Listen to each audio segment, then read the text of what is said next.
In the deep of a winter evening, a medieval castle stands silent atop a frost-covered hill.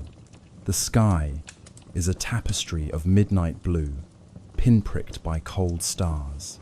A gentle wind whispers through the bare branches of distant trees, its sound a soft psithurism like a lullaby of nature. Snow from an earlier flurry dusts the high battlements and clings to the corners of leaded glass windows. Within these thick stone walls, golden torchlight flickers against ancient granite, promising refuge from the biting chill outside. We begin a slow and gentle journey into this world, wandering through the quiet corridors and drafty chambers of a long-ago fortress on a frigid night. This is no hurried march through dates or battles, but a meditative exploration of how people found warmth and rest in the cold heart of winter, centuries before modern comforts. Each chapter will unfold softly, like a blanket being drawn up under the chin, revealing the simple ingenuity and cozy rituals that kept the Pares, the castle's inhabitants, from freezing in their beds. The tone throughout remains hushed and soothing, as if spoken by a kindly bard by the hearthside. Allow yourself to drift with the narrative, to imagine the soft glow of embers fading in a great hall, and the muffled sound of the wind outside thick oak doors. We will explore the nooks and crannies of castle life after sundown, the crackle of logs in the fireplace, the whisper of woolen cloaks drawn tight, the glow of lantern light guiding a sleepy soul to bed. We will see how stone walls that guarded against invaders were also made to shield against winter's cruel breath, and how those who dwelled within adapted to the long nights and icy drafts. As our journey unfolds, picture the scenes in your mind. A lord and lady retiring behind heavy bed curtains, a guard pacing the moonlit rampart to keep warm, servants curled up by the kitchen hearth, with a dog at their feet. Feel the warmth of a brazier, glowing red in a darkened room, and the weight of fur blankets piled high. Hear the soft whispers of a family saying prayers before sleep, thanking God for the fire and shelter that sustain them through the frost. Through these sensory details, history comes alive in quiet colors and sounds. This audio journey is designed for rest and reflection. The outside world can fade for a while. Let the past envelop you like a thick quilt on a winter's night. By looking into how people slept in medieval castles without freezing, we'll not only uncover the practical habits of a bygone era, but also find a certain comfort, the reassurance that even in a cold and challenging environment, humans created warmth, safety, and routine. There is a timeless solace in knowing that across the centuries, on the harshest of nights, people found ways to be snug and secure, much as we do today.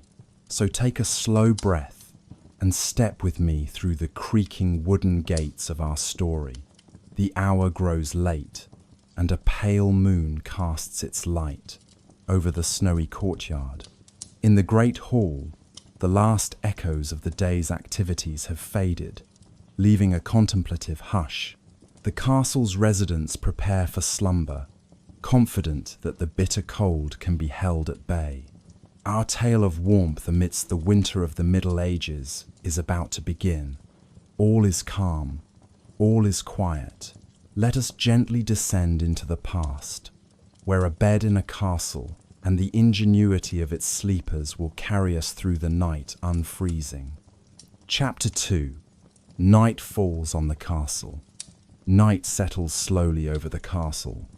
The last light of dusk fades from the high, narrow windows as servants make their rounds to secure the fortress against the chill.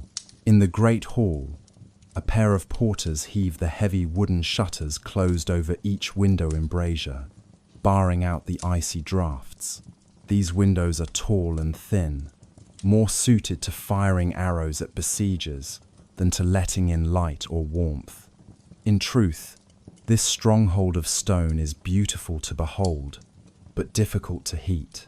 Its very defenses against enemies, the thick stone walls and lofty ceilings, also make it a cold and cavernous home in winter. The masonry that turned away sword and arrow does little to stop a howling wind.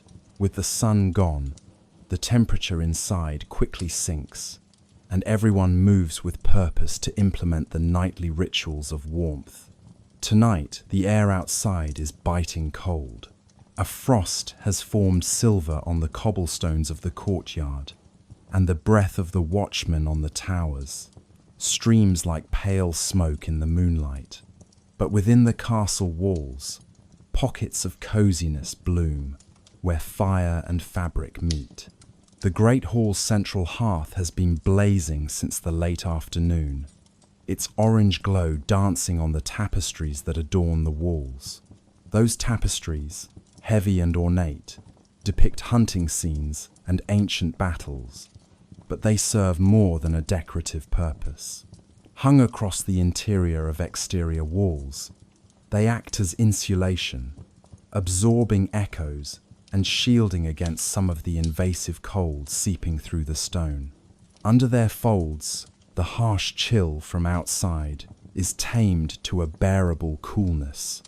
On the floor, rushes and straw have been freshly scattered earlier in the week, mixed with fragrant dried herbs like lavender and thyme. These natural floor coverings add a faint sweet scent and help to insulate the ground, providing a bit of padding against the cold stone flags.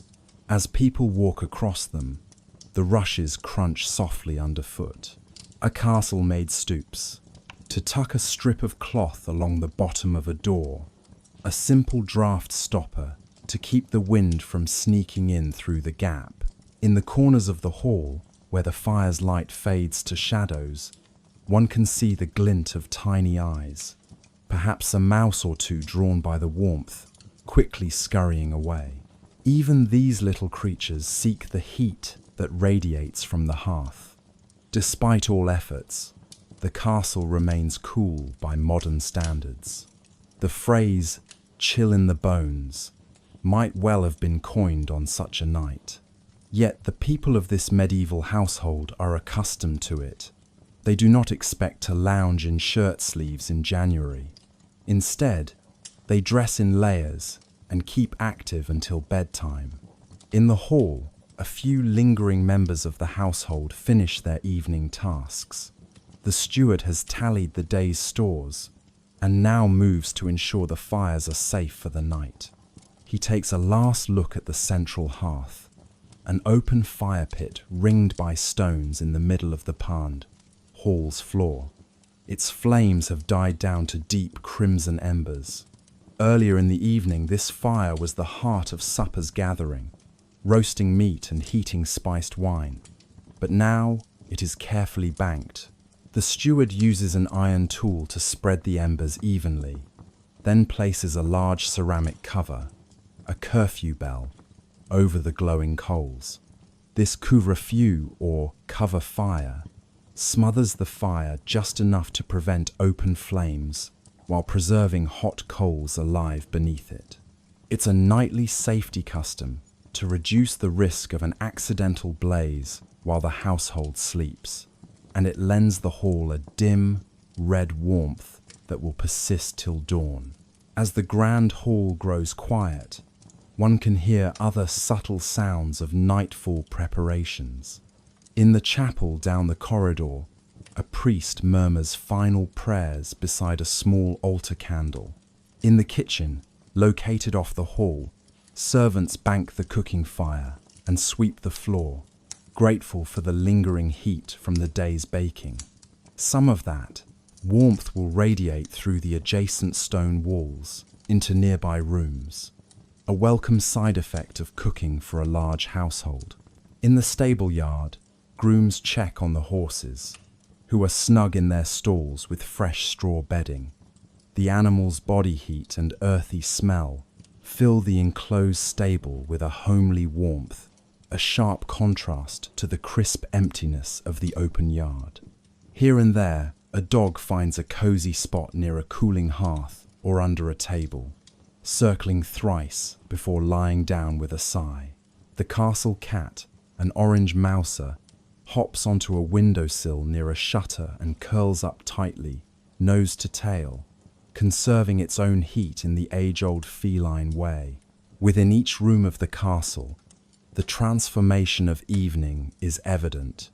In the Lord's solar, which sits high in a corner tower, a servant has drawn thick woolen curtains across the windows.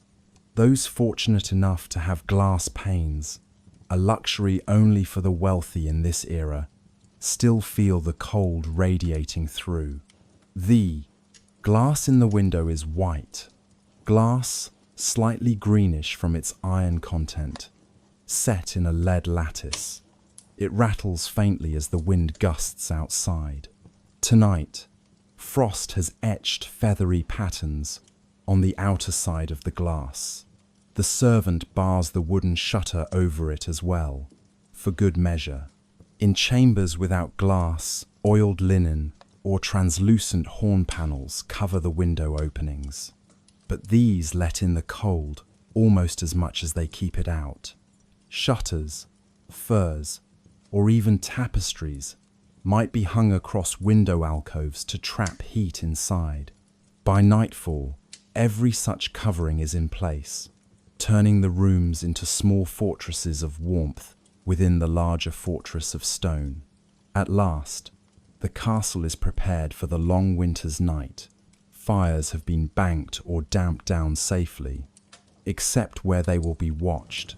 Textiles hang quiet and heavy, forming protective layers against the elements. The air smells of wood smoke and beeswax from the candles that now light the way. A hush falls as people retreat to their sleeping places. Night has fallen on the castle, but within its walls there is light and life yet, holding winter's darkness at bay. In this gentle gloom, with the work of the day concluded, thoughts turn toward rest. The question of how to stay warm until morning has been answered piece by piece, with shutters and straw, tapestries and embers, with simple rituals done at dusk.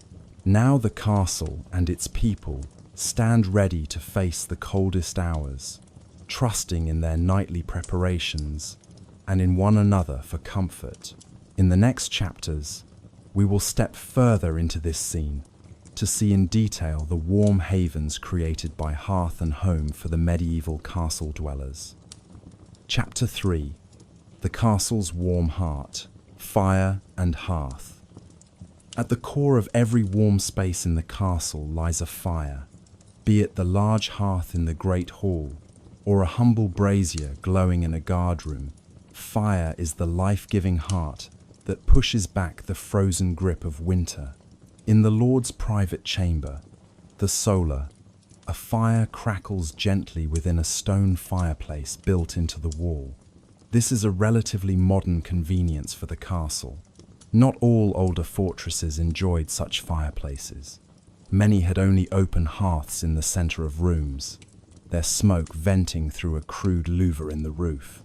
But here in the solar, the Lord's grandfather had ordered a fireplace installed decades ago, a mark of progress and comfort. Carved of limestone with a modest arched opening, it features a broad mantel, where tonight a few beeswax candles flicker alongside dried flowers from last summer. Above, a narrow flue carries the smoke away through the thick wall and up to a chimney. The difference this makes is palpable. The air in the solar is clear and breathable, not hazy with smoke as it might have been in ages past. One can sit by this hearth without coughing or stinging eyes, simply enjoying the gentle warmth that radiates out. The firelight paints dancing shadows on the chamber's tapestried walls. Lady Isabeau, the mistress of the castle, stands near the hearth, holding out her hands to warm them. She closes her eyes for a moment, savoring the heat that soaks into her skin after a long, chilly day. The logs on the grate pop softly, oak wood gathered from the estate's forest, seasoned and dry, burning with a bright, steady flame. The scent of resin and wood smoke is comforting, imbued with a sense of home. As Isabeau steps back, her lady's maid drapes a heavy embroidered shawl over her shoulders. Though the fire is cheerful, the room beyond its immediate glow remains cool. Still, compared to the vast, drafty hall downstairs, the solar, with its enclosed fireplace, feels almost snug. This wall-mounted fireplace is an out-of-wire, ingenious device for its time. Not only does it provide direct heat, but the stones around it have been warming up over the past few hours. The back wall of the fireplace, built extra thick, absorbs the fire's heat and will continue to radiate warmth even after the flames die down. In fact, later tonight, when only embers remain, if one places a hand on the wall nearby, it will be warm to the touch, like a gentle heater built right into the castle's bones. Across the room, the opposite wall too will retain some of the day's heat, releasing it slowly into the chamber as midnight passes.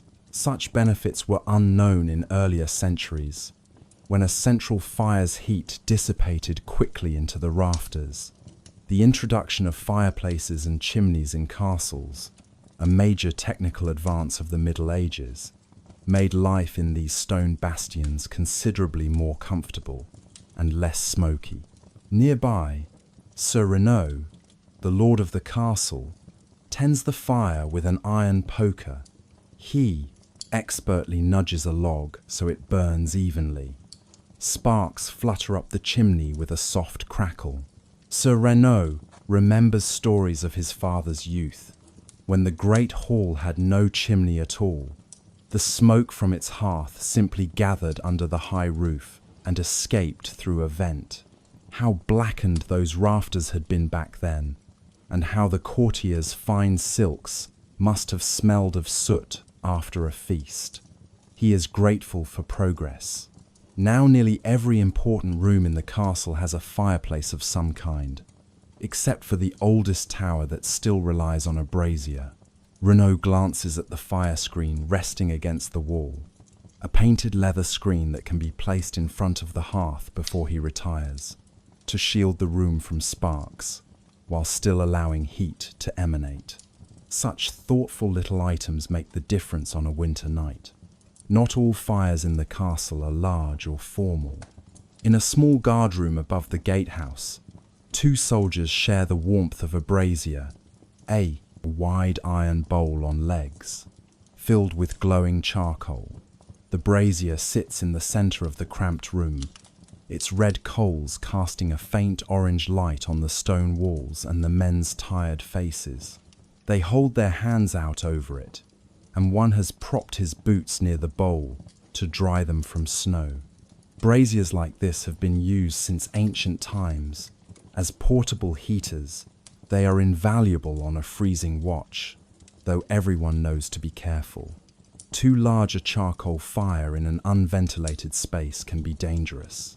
The guards have left their chamber door slightly ajar to let fresh air in. One of them occasionally feeds the brazier a handful of charcoal chunks from a bucket, stoking it gently with a rod to keep it alive through the night.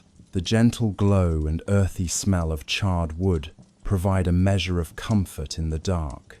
For these watchmen, the brazier's warmth is like a small sun that keeps the night's deep cold at bay. Back in the Lord's solar, the evening fire has done its work. The room is as warm now as it will ever be. Sir Renaud and Lady Isabeau sit together on a cushioned bench by the hearth, speaking in low voices. Between them, a small table holds a cup of heated wine, spiced with cinnamon and cloves, a nightcap to warm the belly as the fire warms the skin. The couple's shadows mingle on the wall tapestry behind them, creating a tableau of peace. They know that before they fully retire, they will need to manage the fire's next phase. If they leave it roaring untended, it could be a hazard while they sleep. So, as their conversation winds down, Sir Renaud takes up a little shovel and scoops out some of the excess embers, placing them into a metal bucket of sand for safety. What remains in the fireplace are just a few glowing logs that will soon collapse into coals. He then pulls the fire screen across the opening. Immediately, the harsh glare of the flame is muted. Only a soft, flickering glow remains, dancing on the ceiling. The heat still filters through, but the screen will catch any stray sparks. Lady Isabeau, meanwhile, takes a bed warmer that has been sitting by the hearth, a round copper pan attached to a wooden handle. Inside it are smouldering embers that a servant placed there a few minutes ago.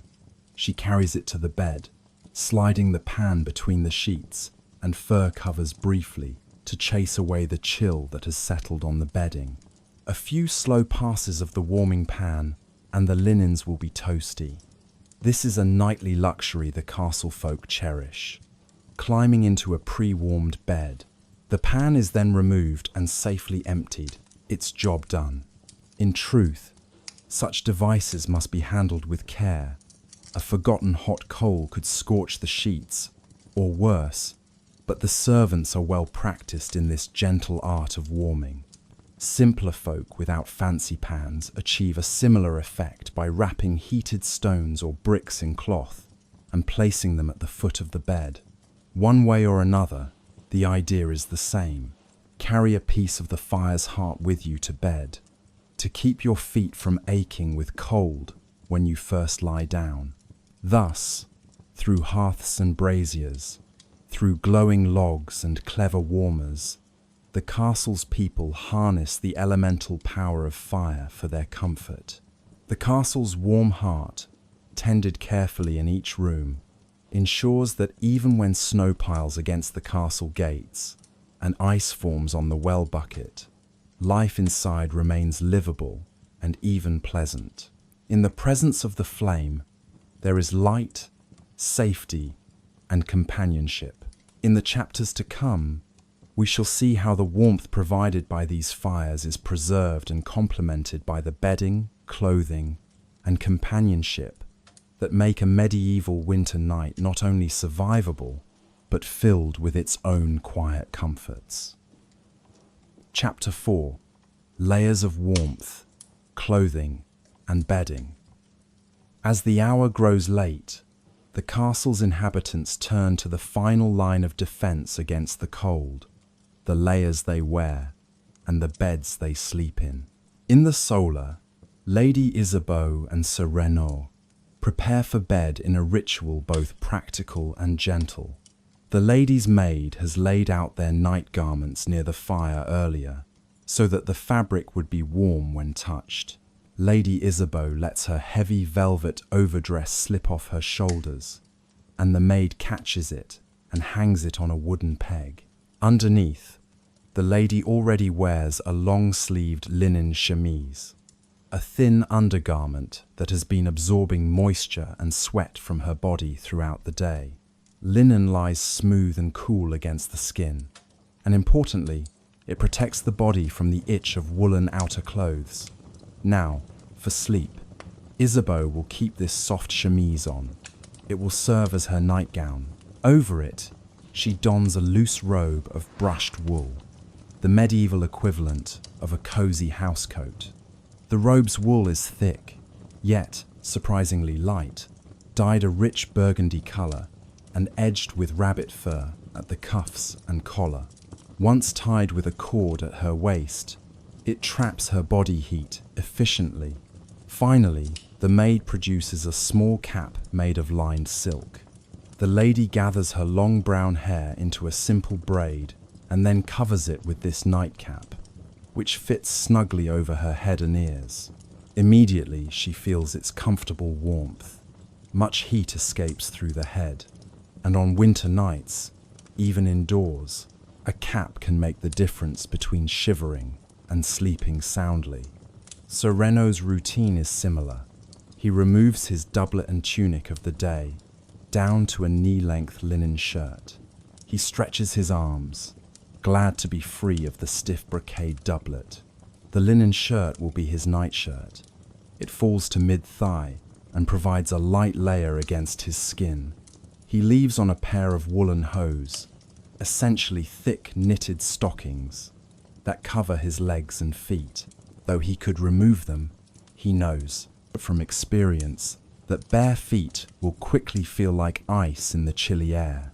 Instead, he pulls on an extra pair of wool socks over the hose, for good measure. These socks were knitted by the castle's shepherd's wife, thick and soft, dyed a faint green.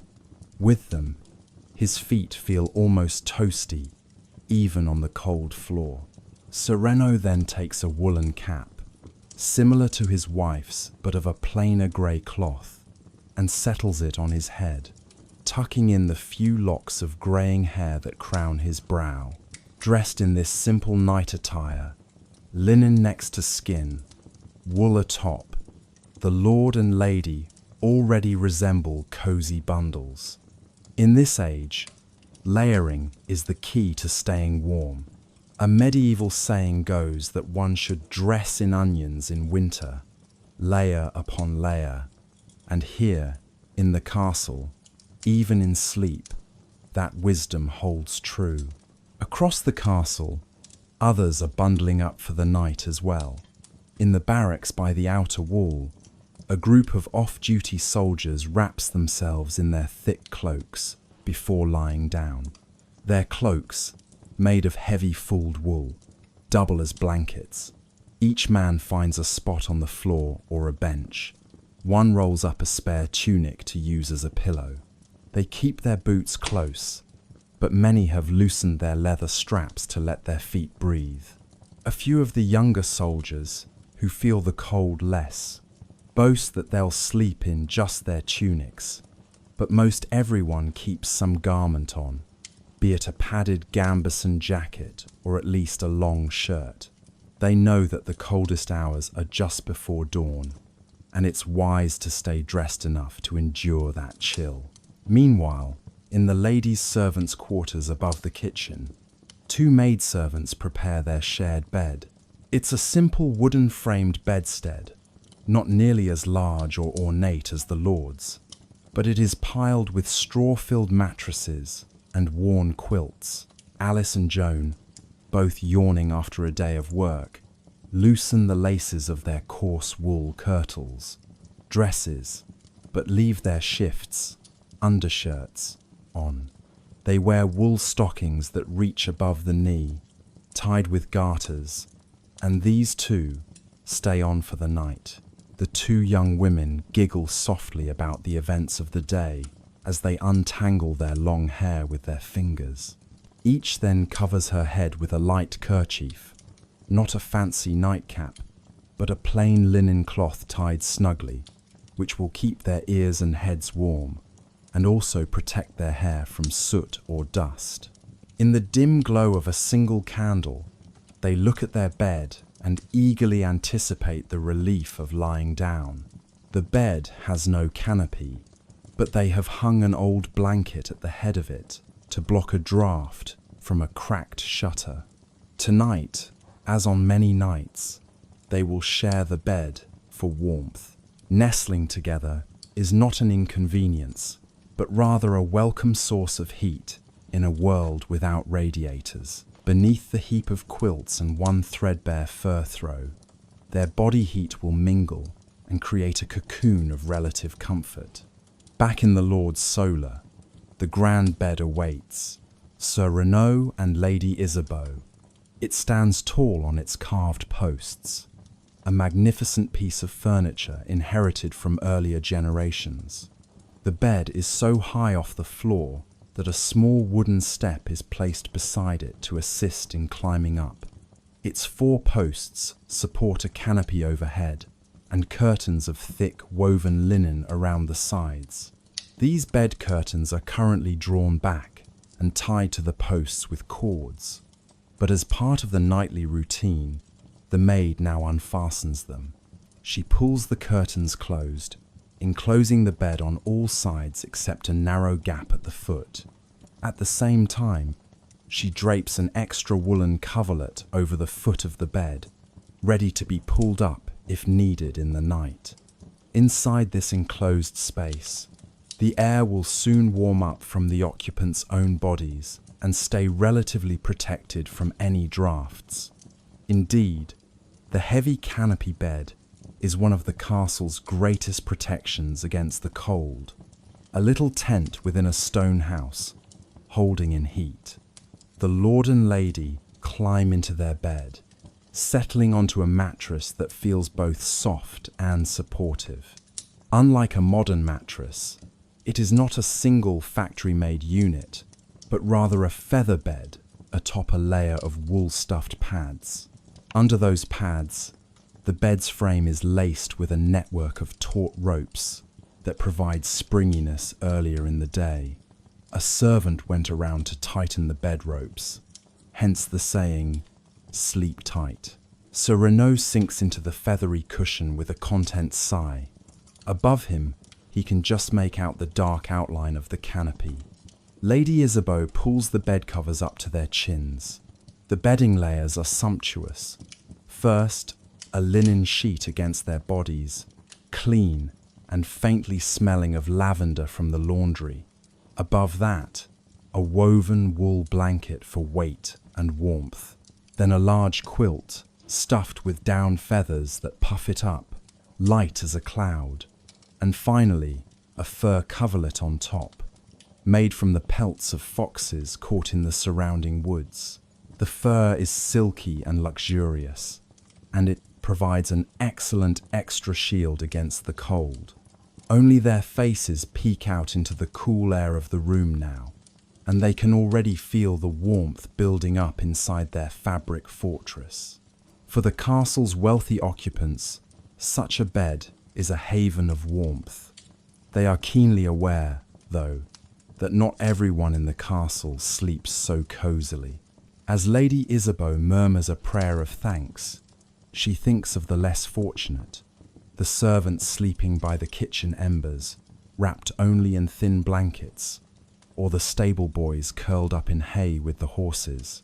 The difference in comfort is clear.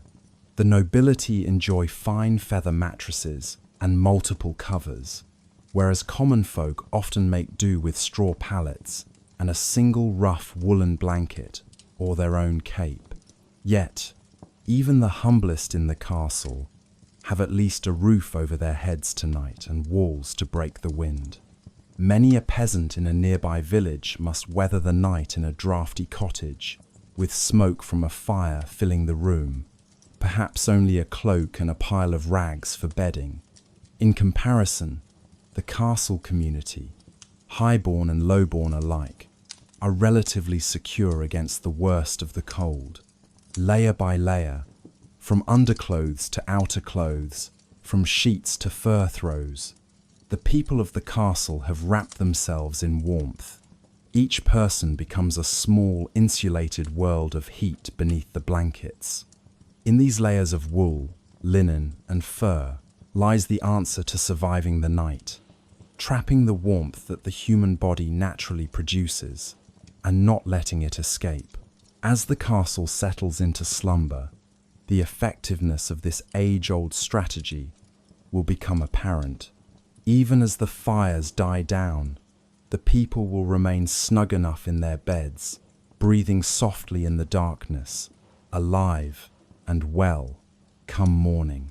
In the next chapter, we will peek into the Great Hall once more, where those without private chambers find communal warmth by sharing space and heat through the long winter night. Chapter 5. The Great Hall at Night. Communal Warmth. Down below the private chambers, the Great Hall has transformed from the bustling centre of evening activity into a vast, dormitory-like space, shrouded in darkness and quiet. A short while ago, this hall echoed with laughter, clinking cups, and the clatter of dishes during the evening meal. Now, in the late night, it belongs to the sleepers. The central hearth, lies under its curfew lid, and a dull red glow pulses from beneath that ceramic shell. It is the only light, save for a lone oil lamp set in a wall niche near the door, turned down low to a tiny flame. In this dim reddish gloom, one can make out the shapes of people strewn about on the floor and benches. Here sleeps the bulk of the castle's inhabitants, who have no separate chamber of their own. The household knights, the squires, the visiting travellers, and many servants. They are bundled in blankets and cloaks, arranged as comfortably as circumstances allow. By the faint ember light, the scene has an almost enchanted quality. The tapestries on the walls, which in daylight show vivid hunting scenes, now hang as heavy dark silhouettes, adding insulation to the room and providing a backdrop to the sleeping forms. A few wisps of remaining warmth rise from the hearth and spread out across the flagstone floor. Those nearest to the fire enjoy the warmest spots, and unsurprisingly, the cluster of blanketed figures is densest within a few yards of the hearth. You can see that some foresighted souls placed their pallets or straw-filled mats there earlier in the evening to claim a prime sleeping location. One elderly retainer, Sir Giles, has his feet practically on the hearthstones. He's a respected old knight, and none begrudged him the warmest spot. Wrapped in a faded but thick woolen blanket, Sir Giles sleeps soundly, a gentle snore rising from his moustached lips. At his back, propped as a pillow, is his travel chest. Knights and servants alike often use their hard luggage or bundles of clothing for pillows.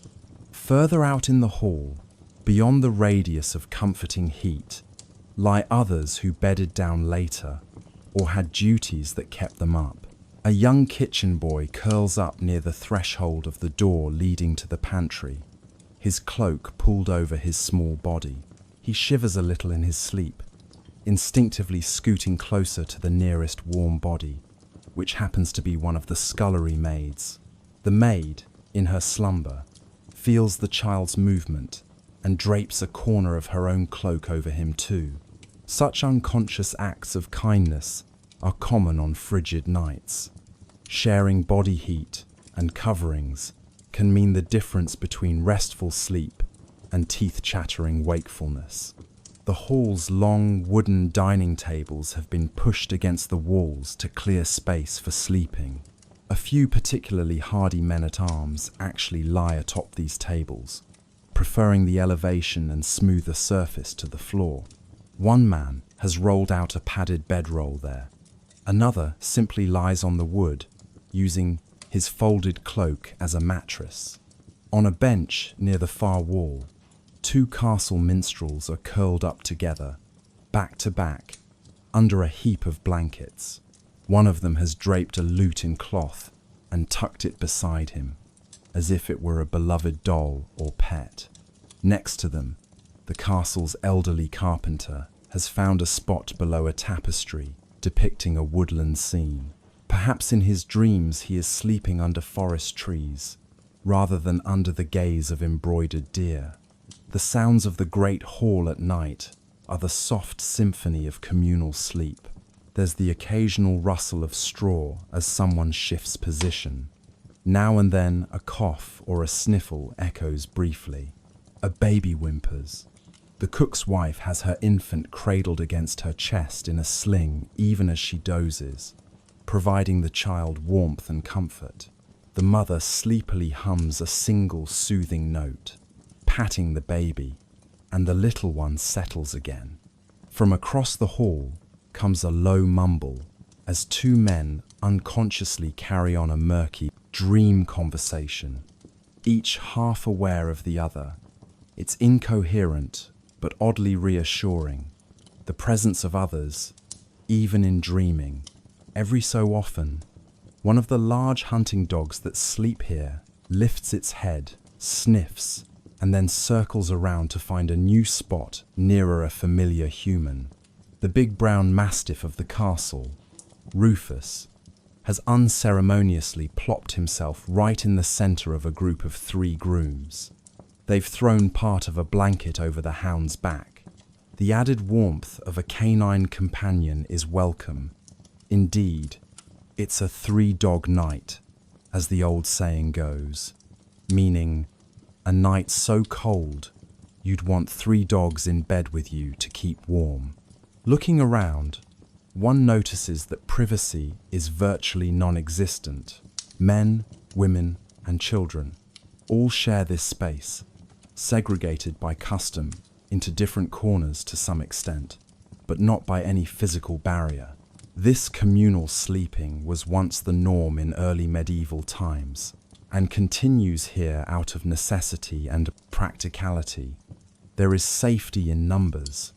Anyone having a medical trouble or bad nightmare in the night can be quickly attended by those nearby, and the risk of someone succumbing unnoticed to the cold is slim when dozens of others are around. There is also a sense of camaraderie. The castle folk are like a big family huddled together against the winter. They share not only warmth but dreams under the same lofty roof. It might not be the romantic image of castle life from storybooks, but it is a secure and even comforting reality for those living it. Castles could indeed be cold, drafty, damp, loud, and crowded, but humans have a way of finding warmth in togetherness as much as in fire and furs. As the night deepens, the hall grows ever more still. A pale moonbeam has found its way through a tiny gap in one shutter, casting a sliver of silvery light across the floor. It illuminates the face of a young squire, no more than 14 years old, sleeping with his head on a rolled-up saddle. The boy smiles faintly in his sleep, perhaps dreaming of future knighthood or of the summer sun. Near him, one of the stable cats has crept into the hall and nestled into the pile of hay that the squire brought as bedding. The cat purrs softly, a barely audible vibration in the hush. The warmth in the great hall is not just from the dying fire. It emanates from the people themselves. Dozens of bodies, each giving off heat, collectively raise the temperature of the room. The thick stone walls that were so cold and unyielding now serve to keep that accumulated warmth from escaping too quickly. The hall has, in essence, become a giant shared bedchamber, its inhabitants breathing in unison, each one a small ember contributing to the whole. In this communal embrace, even those at the fringes of the hall, far from the hearth, remain alive and relatively comfortable through the frosty night. This scene of many sleepers under one roof might seem strange to modern sensibilities, accustomed to privacy and personal space. But in medieval times, it was commonplace. People took solace in proximity. They were not alone in facing the long dark. They had each other. A murmured blessing falls from the lips of the castle's chaplain as he too drifts off on his pallet in a corner, crossing himself one last time. His whispered words, nearly inaudible, float over the slumbering hall. May God watch over us this night. In truth, they also watch over one another, and so the great hall rests, a collective shield against the cold. In the next chapter, we will leave this peaceful tableau and venture back out into the night outside the castle walls to see how those who must remain awake, the night watch, endure the freezing darkness until dawn. Chapter 6. The Night Watch, Guards in the Cold. While most of the castle's denizens sleep, a few steadfast individuals remain awake, guarding the fortress through the wintry night. High on the ramparts, a lone sentry makes his rounds. His name is Thomas, a seasoned guard with many winters under his belt. Tonight, the sky is clear and ablaze with stars. The moon has set, leaving the heavens a river of glittering constellations that spill their faint light over the snow-dusted towers. The beauty of the night sky is not lost on Thomas, even as he pulls his woolen cloak tighter around his shoulders. His breath billows in front of him with each exhale, forming brief clouds that dissipate into the darkness. The air is so cold and crisp that it almost rings in his ears. Every sound, the crunch of his leather boots on the frosty stone, the distant howl of a wolf, seems sharply etched. Thomas is dressed for the weather, as well as the era allows. Beneath his heavy cloak, which is lined with sheepskin, he wears a padded gambeson coat that serves as both armor and insulation. Under that is a tunic of thick wool and a linen undertunic closest to his skin, layered just as the others do. His legs are covered by woolen hose, and over them he's wrapped strips of cloth around the shins for extra warmth. His hands are gloved in leather mitts with wool liners that his wife knitted. Despite all this, the chill finds its way in, nipping at his cheeks and creeping into the gaps around his boots. Periodically, Thomas stops at a sheltered corner of the battlement where the wind is blocked, and he stamps his feet firmly on the stone and swings his arms. This not only keeps his blood flowing, it also breaks the monotony of the silent watch with a bit of motion. At set intervals, Thomas leaves the open wall and steps into a small guard turret, a semi-enclosed stone nook along the curtain wall, to briefly warm up. Inside this turret, 2 younger guards tend a modest charcoal brazier, similar to the one in the gatehouse. The brazier's coals cast a welcoming orange glow on their faces. They grin at Thomas as he enters. No words are needed. Each man's face says the same thing. Cold night, isn't it? Thomas crouches by the brazier and stretches out his hands. The warmth is blissful on his cold, stiffened fingers. One of the young guards offers him a swig from a leather flask of ale spiced with ginger. It's lukewarm by now, but it sends a friendly burn down his throat and settles in his belly with comforting heat. He sighs in thanks and returns the flask. The trio exchange a few quiet remarks about the stillness of the night. All is well, no sign of anything amiss beyond the walls. They speak in low voices, mindful not to disturb the silence too much. In the distance below, they can see the faint lights of the village across the river, and above, the dazzling stars. After a minute or two, Thomas knows he must resume his patrol. Too long by the brazier, and the cold will feel worse when he steps out again. With a final rub of his hands and a nod to his comrades, he exits the turret. The wind meets him immediately, a sharp gust that flutters his cloak and makes him squint. But Thomas is prepared. He lowers the visor of his woolen hood, a cowl-like garment attached to a capelet, which covers his head and neck. Only his eyes remain exposed now. He resumes walking along the parapet, passing one of the tall merlon stones that provide periodic cover along the wall's edge. He pauses to gaze outward. From this high vantage, the snow-blanketed fields and forests surrounding the castle are visible in the starshine. It is a world of black and white, dark silhouettes of trees, white expanses of open land, the ribbon of a half-frozen river glinting faintly. A profound hush lies over the landscape. In these deep hours, even the animals are mostly still. Perhaps a lone owl flits across the field, its shadow passing over the snow. As he walks, Thomas quietly hums a simple tune, an old lullaby his mother used to sing. The soft notes are carried off by the breeze almost as soon as they leave his lips, but the act of singing under his breath comforts him. He thinks of his small house in the village and the hearth where his family sleeps around the fire. It won't be long until morning, he tells himself. And indeed, The first hint of a lighter hue is gathering imperceptibly at the eastern horizon. But the winter nights are long, and dawn is still some hours away. At the gatehouse, 2 other guards share the duty of keeping watch. They sit within an enclosed room above the portcullis mechanism, taking turns to peer through an arrow slit down at the quiet road beyond the moat.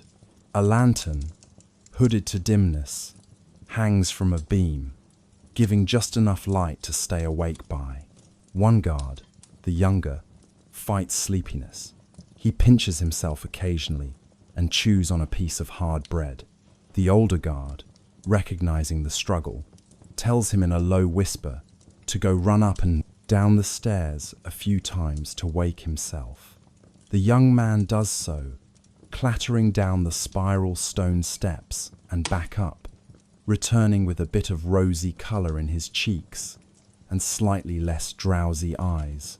In the meantime, the older guard has adjusted the fire basket, a hanging iron brazier outside the gatehouse filled with burning wood. These fire baskets are lit at night to provide light and a measure of warning to any approaching travelers, and to illuminate any would-be attackers. They don't give much heat unless you stand very near, but occasionally a guard on the wall will wander close to one and warm his hands by the open flames. The basket fire crackles, its light flickering on the underside of the gatehouse roof. Through small acts and routines, the night watch endures the cold. They know the importance of their task. The safety of all inside depends on their vigilance, and that sense of duty provides its own kind of warmth, a mental fortitude.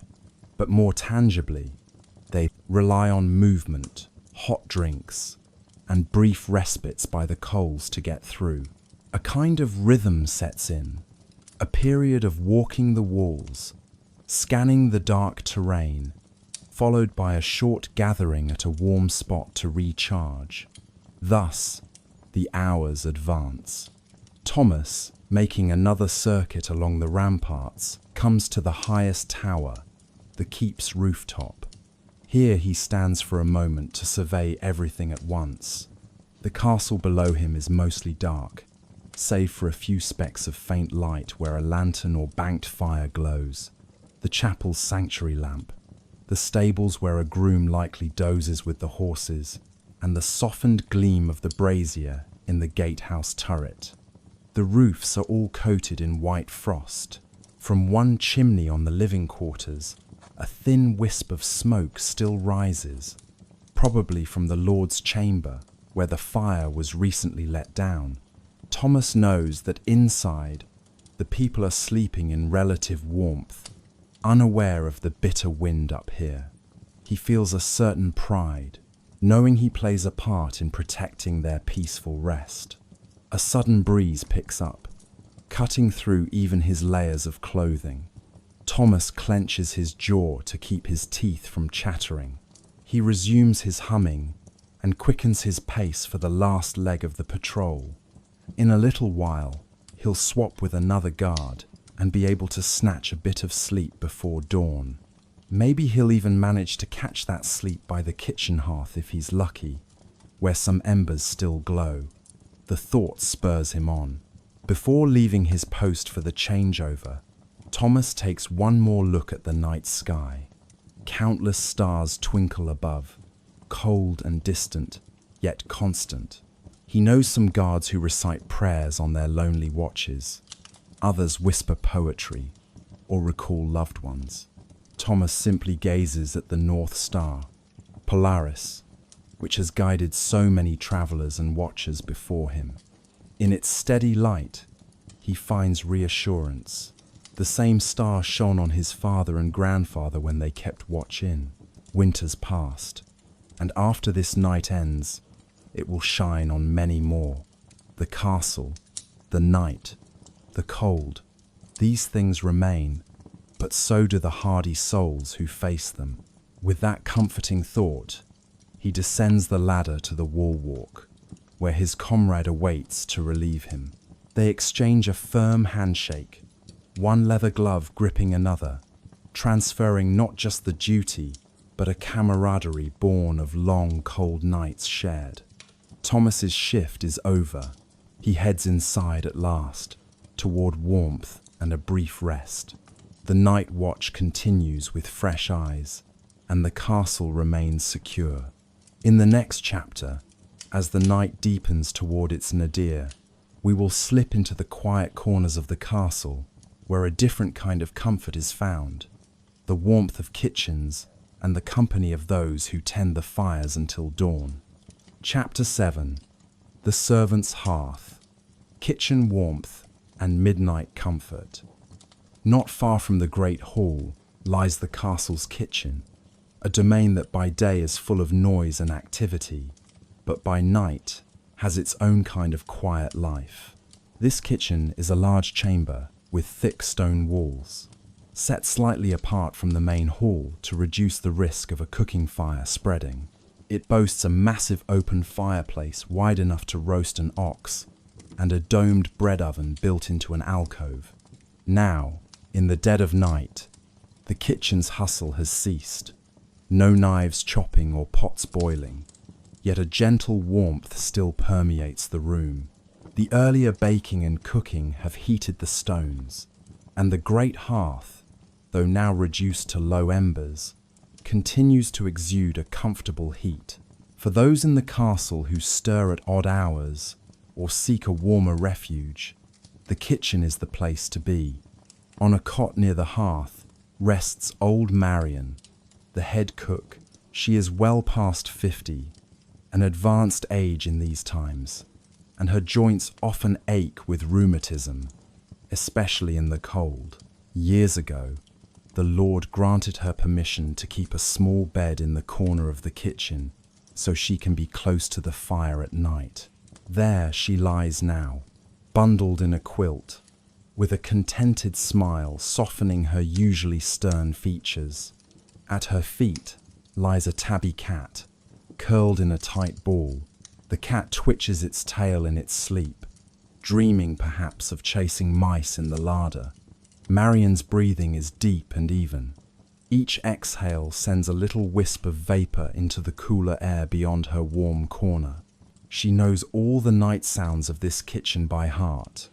The faint crackle of the banked coals, the occasional drip of water from a cooling cauldron, the scurry of tiny feet. She'll set a trap for that mouse tomorrow.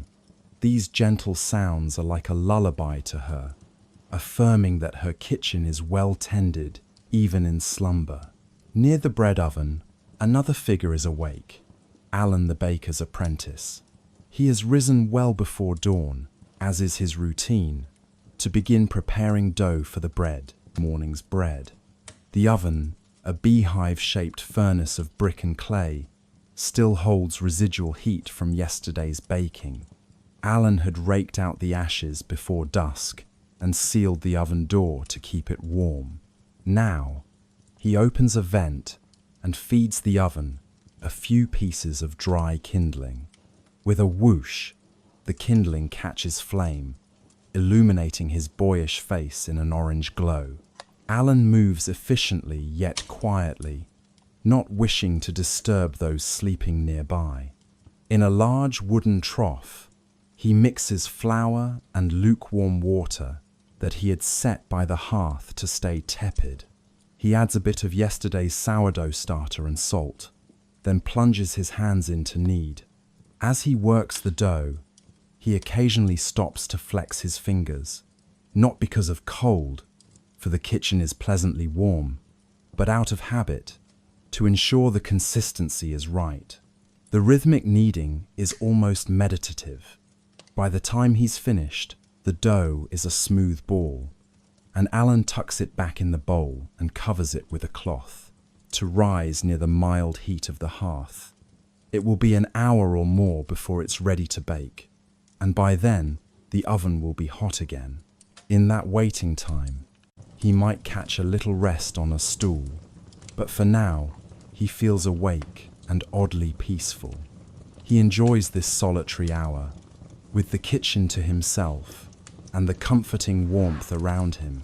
Elsewhere in the kitchen, On a straw mat under a table, two scullery boys are snoring softly, completely unaware of Alan's quiet activity. They finished scrubbing the evening's pots late and simply collapsed here rather than walk back to the chilly servants' loft. The cook doesn't mind. She knows how hard they work, and the kitchen's warmth will do them good. One boy cuddles a sack of kitchen linens like a pillow, and the other has one of the kitchen dogs tucked in the crook of his knees. The dog, a small terrier, perks its head up when Alan strikes flint to steel to relight a hanging oil lamp.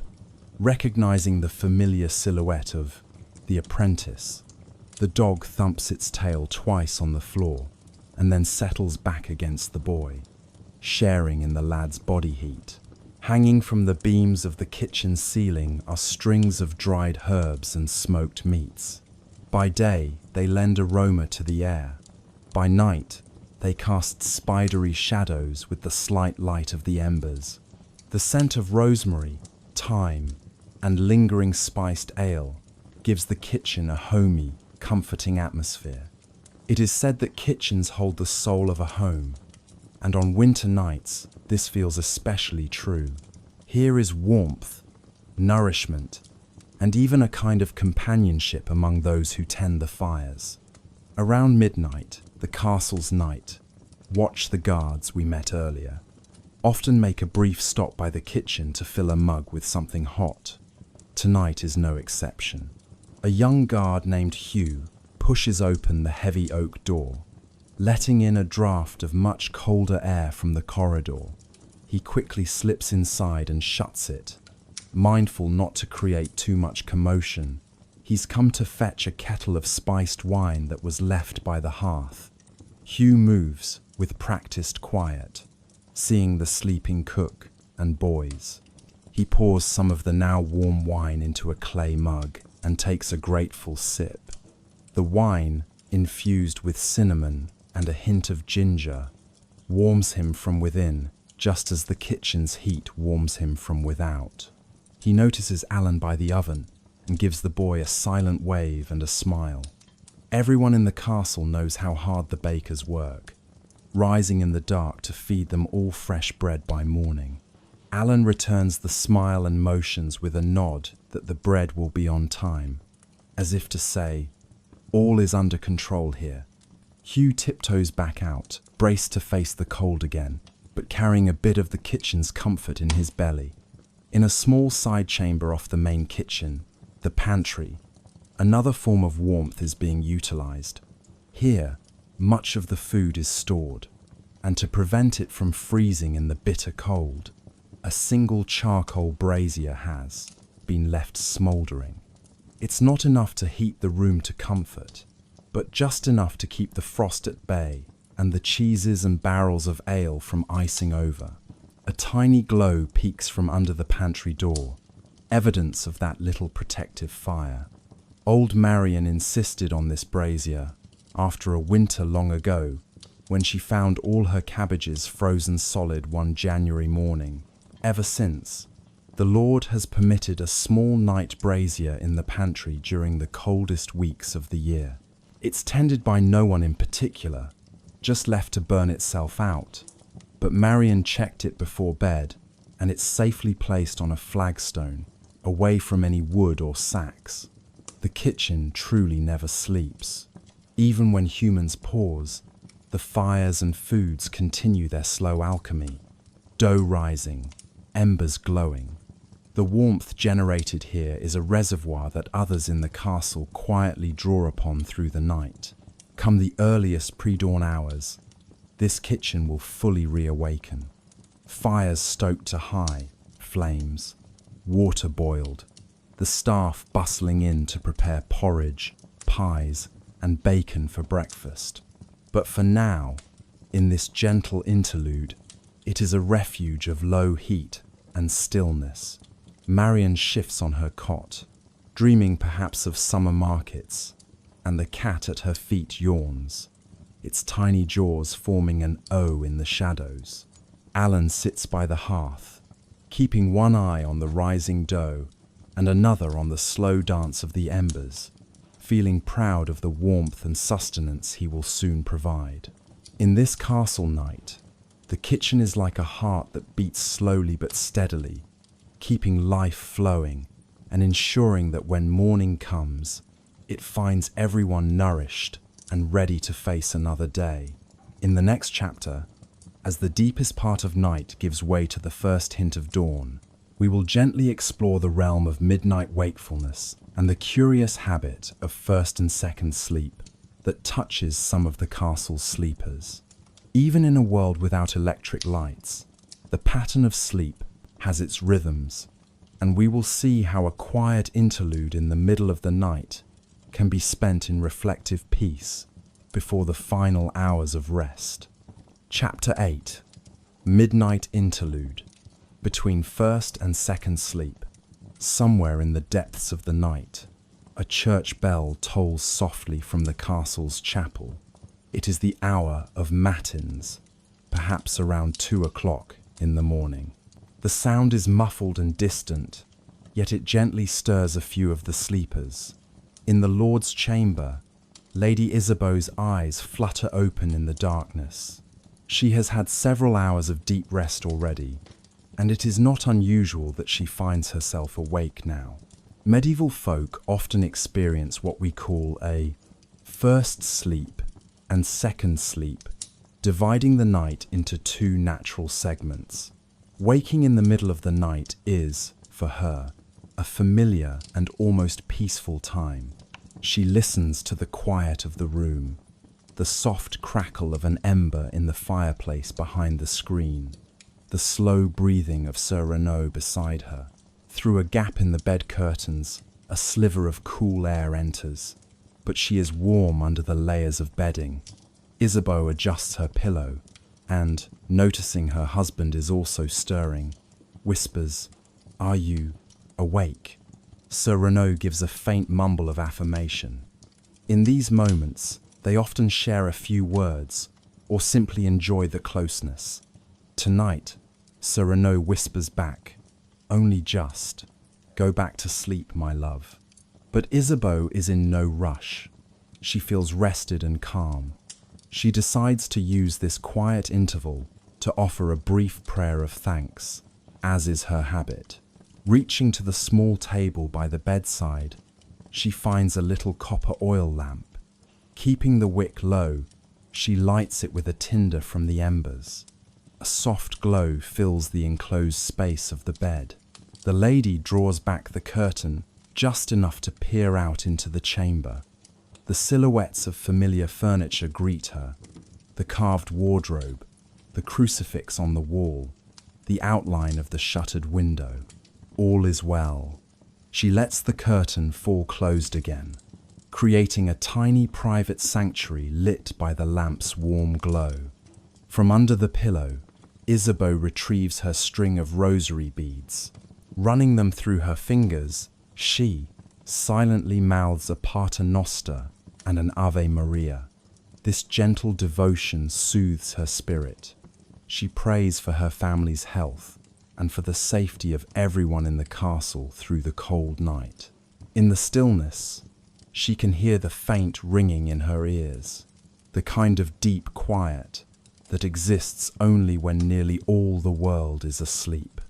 When she finishes her prayers, she does not immediately lie back down. Instead, she enjoys the rare tranquility.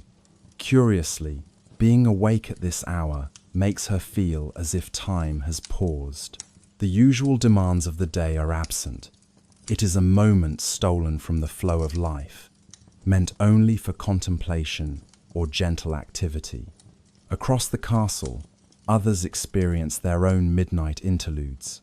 The castle chaplain, for instance, has risen from his cot in the chapel vestry to chant the matins prayers. Bundled in a thick mantle over his robes, he stands before the altar and recites psalms in Latin under his breath. The flicker of the sanctuary lamp illuminates his breath as faint vapor. His voice is barely audible beyond the chapel walls, but the act of devotion warms him spiritually. In a turret chamber, one of the noble guests, an aging baron on his journey north, awakes from a dream of summer hunting. Disoriented at first by the unfamiliar room, he soon remembers he's in Castle Briarwood's guest quarters. The cold nips at his nose, and he reaches to pull his fur coverlet up higher. For a while he lies there, eyes open, thinking of the family he hopes to see at Christmas.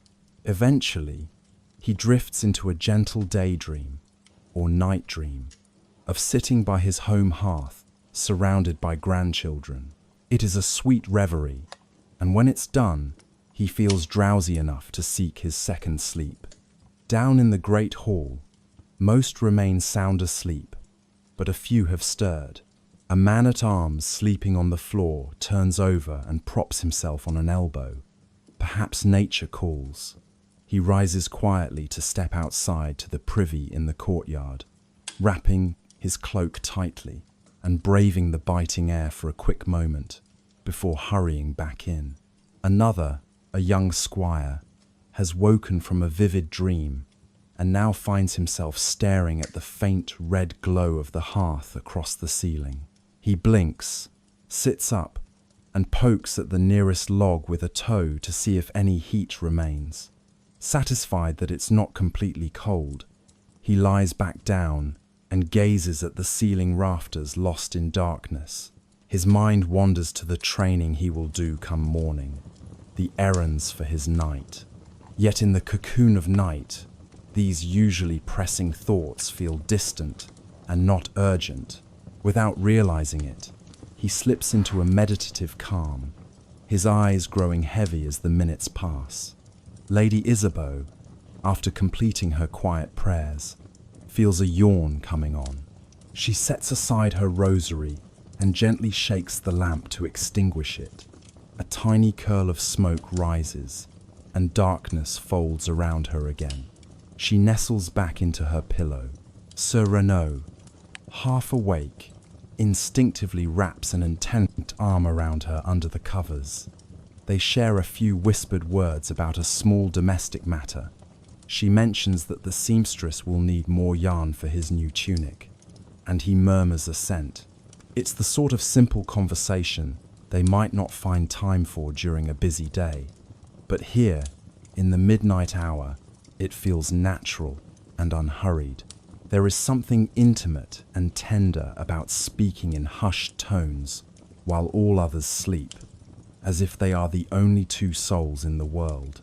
After a few minutes, their voices trail off. Sir Renaud's breathing deepens as he slips back into slumber. Lady Isabeau remains awake just a touch longer, listening to that reassuring sound. She notices that the bed has become delightfully warm with their combined heat. Even the pillow feels cozy where her head rests. She pulls the curtain gap closed to stop a tiny draft that tickled her ear. Enveloped now in perfect darkness and warmth, she feels a wave of contentment. Her wakeful interlude has passed, and the second sleep is gently pulling her back into its embrace. Throughout the castle, this pattern subtly unfolds. Pockets of wakefulness amid the sea of sleep.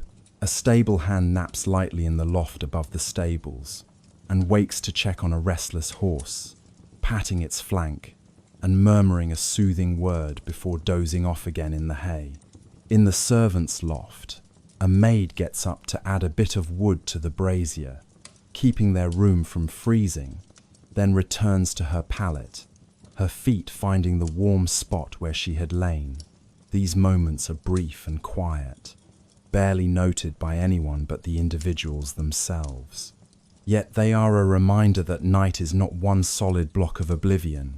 It has texture and layers, a midnight watch of its own, built into the human body and culture. In these gentle intervals, worries can be pondered and then released. Creative fancies might sparkle in the mind, or one simply savors the relief of being safe and warm while the winter stars wheel overhead. As Lady Isabeau closes her eyes, she feels gratitude. The castle is peaceful, her loved ones are near, and the cold has been kept at bay for another night. Her thoughts grow fuzzy and sweet as she drifts into her second sleep. All around, those who briefly awoke are now sinking back into their dreams. The night's deepest dark begins to soften ever so slightly, hinting that the turning point has passed. In our final chapter, we will gently awaken with the castle to discover the fragile, cold dawn and see how the sleepers emerge from their beds to rekindle the fires, shake off the frost, and greet the new day that promises light and warmth once more. Chapter 9. Dawn and Awakening, Stirring from the Cold. At long last, the eastern horizon grows pale. The stars retreat one by one as a faint grey light seeps into the sky. Dawn is approaching. Inside the castle, the transition from night to morning begins gradually. A rooster in the bailey lets out a tentative crow, its voice cracking the silence. In the great hall, the sleepers respond in subtle ways. A few roll over. A blanket gets pulled up against the early chill. Someone yawns but keeps eyes closed. The hall has grown colder in the final hours of night.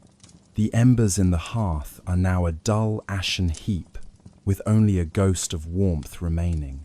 It is often said that the cold is keenest just before dawn, and indeed, a light rime of frost has crept in at the edges of some window shutters and along the inside of the door frame. Those without heavy blankets instinctively huddle nearer to whomever or whatever can provide heat. A servant curls closer to a still snoozing dog. Two stable boys sharing a mat press back to back under their fag cloak. Now the castle must be reawakened and rewarmed. The task falls to the servants and guards, whose duty is to rise before the lord and lady. In the dim dawn light, a few figures begin to stir.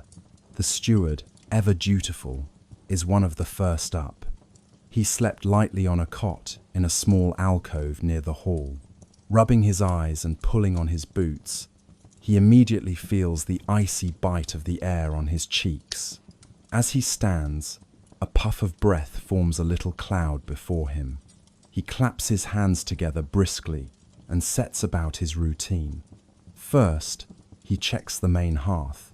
With a poker, he lifts the ceramic curfew cover. Underneath, thank heavens, some coals still glow faintly red. The steward adds a handful of dry kindling and blows gently. Within moments, thin flames flicker up, and he carefully feeds a few more sticks. He will coax the great hall's fire back to life, building it up log by log until it blazes and crackles, sending out new warmth to drive away the clinging cold in the hall. Elsewhere, other fires are being rekindled. In the kitchen, old Marion awakens on her cot with a creak of her joints.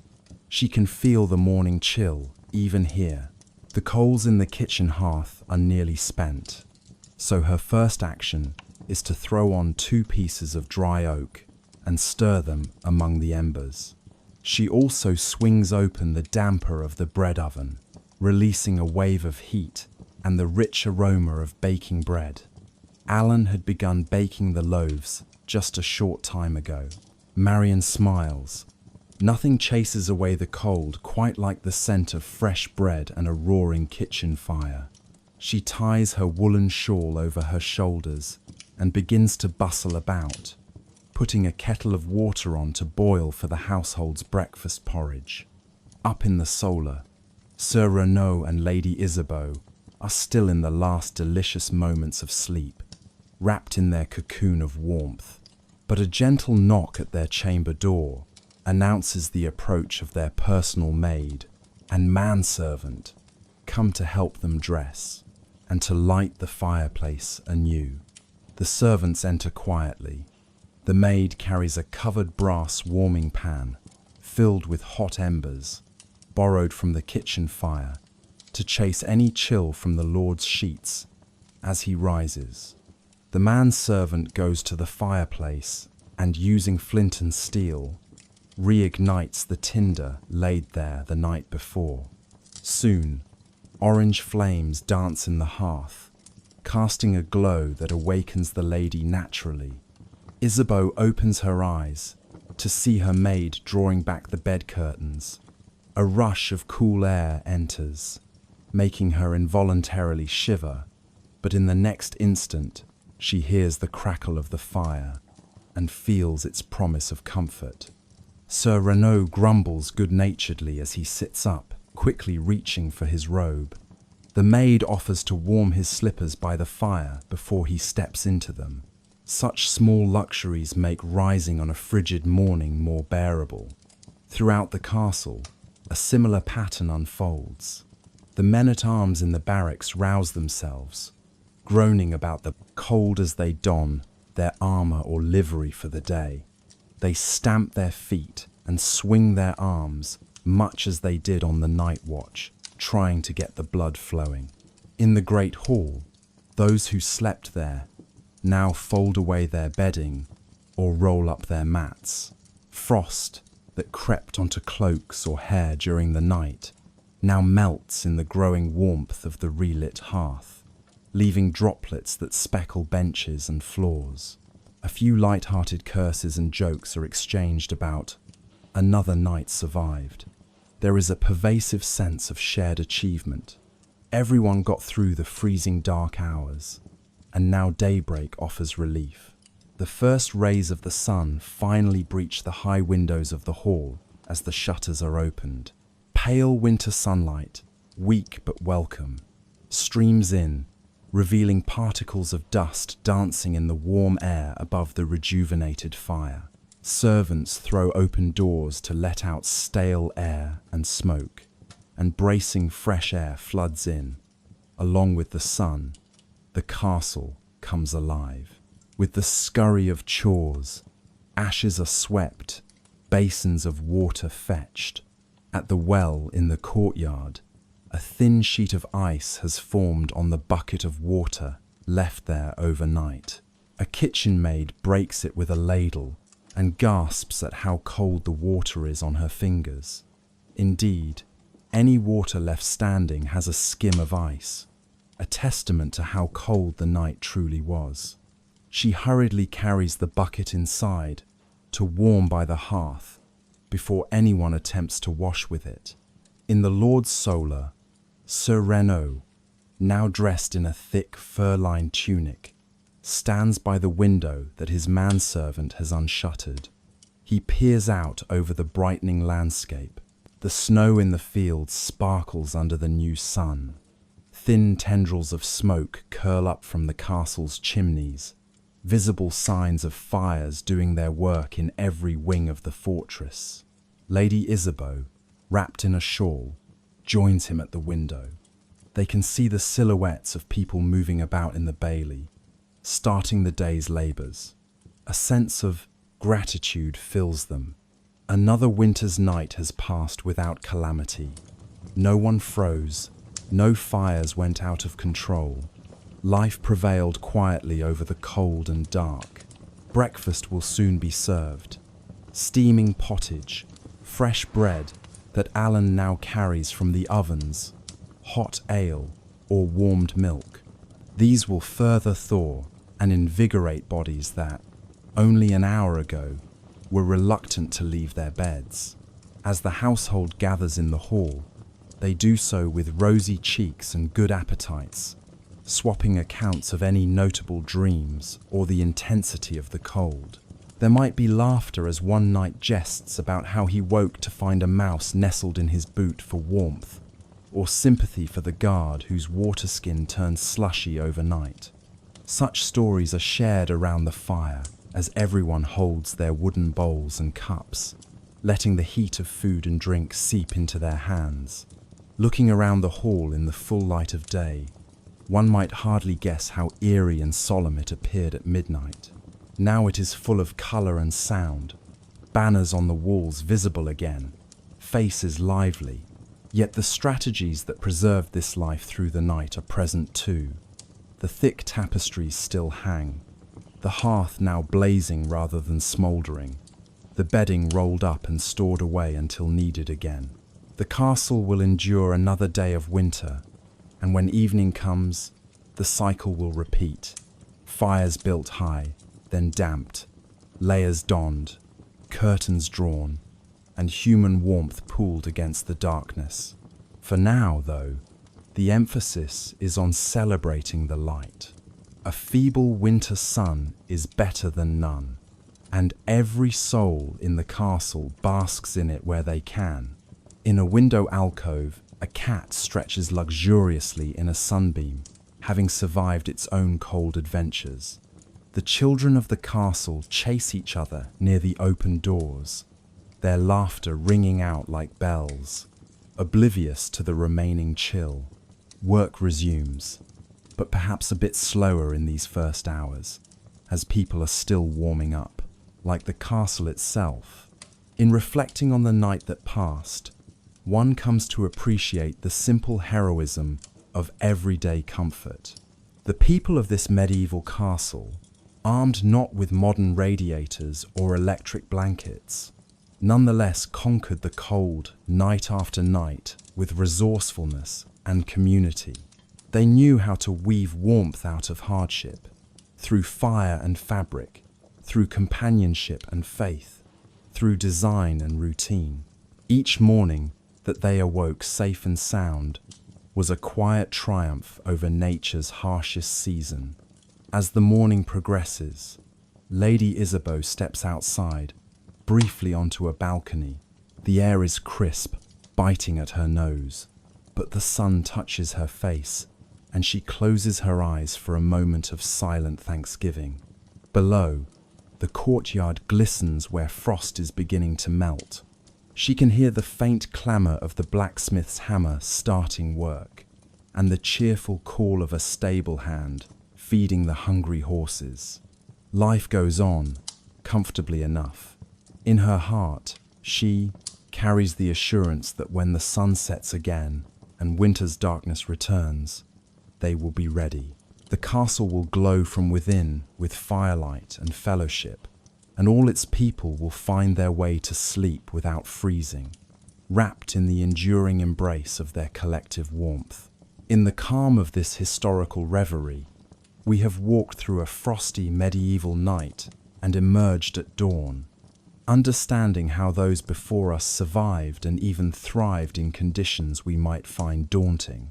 The next time you bundle up on a cold night or snuggle under heavy blankets, you might remember these castle dwellers, their flickering hearths, their whispered midnight prayers, the tapestry-draped walls, and the shared body heat in the great hall. Across centuries, the quest for warmth and a good night's sleep links us all, and perhaps, as you drift off in the comfort of your own bed, you'll carry with you a bit of the serene confidence that they felt, that through preparation, ingenuity, and fellowship, the cold can be kept at bay, and the dawn will always come. Sleep now, in peace, as they did, trusting in the gentle rhythm of night and the promise of morning.